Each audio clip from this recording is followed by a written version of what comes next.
बॉलीवुड अभिनेता धर्मेंद्र अब हमारे बीच नहीं हैं। उनके निधन के बाद उनके परिवार और पूरे बॉलीवुड में शोक की लहर है। इन सब के बीच एक सवाल उठ रहा है कि धर्मेंद्र की प्रॉपर्टी में, उनके पेंशन में क्या उनकी दूसरी पत्नी हेमा मालिनी को अधिकार मिलेगा या नहीं मिलेगा। तो कानून क्या कहता है, आपको बताते हैं कि धर्मेंद्र की जो प्रॉपर्टी है उसका बंटवारा किस आधार पर और किस तरह से हो सकता है। एक जानकारी के मुताबिक धर्मेंद्र अपने पीछे लगभग 450 की प्रॉपर्टी छोड़ गए हैं, जिसमें संपत्ति है, कई जगहों पर फार्म हाउस हैं और मुंबई में एक आलीशान बंगला है। इन संपत्तियों में किस किस का अधिकार होगा, तो आपको बता दें धर्मेंद्र ने 2 शादियां की हैं। पहली पत्नी से उनके 4 बच्चे हैं, जबकि दूसरी पत्नी से 2 बेटियां हैं। इन 6 बच्चों का अधिकार धर्मेंद्र की प्रॉपर्टी में होगा, जबकि उनकी दूसरी पत्नी हेमा मालिनी का अधिकार नहीं होगा, ना तो उनके संपत्ति में, ना ही उनके पेंशन में। अब ऐसा क्यों है? क्योंकि धर्मेंद्र ने 2 शादियां की थी।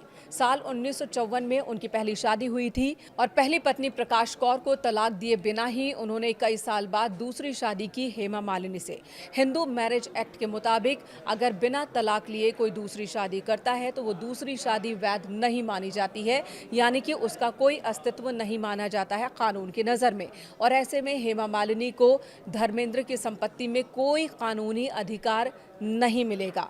लेकिन वहीं सुप्रीम कोर्ट के एक फैसले में इस बात को साफ किया गया है कि दूसरी पत्नी से जन्मे बच्चों का अधिकार होता है, वो बच्चे वैध माने जाते हैं। और इस वजह से हेमा मालिनी और धर्मेंद्र की 2 बेटियों, यानी कि इन दोनों बेटियों का अधिकार होगा धर्मेंद्र की संपत्ति में।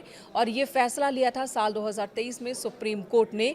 और रेवन सिद्धप्पा बनाम मल्लिकार्जुन केस था, जिसमें पूरी तरह से स्पष्ट किया था सुप्रीम कोर्ट ने कि भले ही दूसरी शादी वैध ना हो, लेकिन दूसरी पत्नी से हुए बच्चे वैध माने जाएंगे और उन्हें भी अपने पिता की संपत्ति में पूरा अधिकार मिलेगा। लेकिन यहाँ एक बात और मैं साफ कर दूं कि इन 2 बेटियों को धर्मेंद्र की प्रॉपर्टी में तो हिस्सा मिलेगा ही, बराबर का हिस्सा। जिस तरह का हिस्सा सनी देओल को या बॉबी देओल को या फिर उनकी पहली पत्नी से हुई 2 बेटियों को मिलेगा, लेकिन पैतृक संपत्ति में कोई अधिकार नहीं होगा।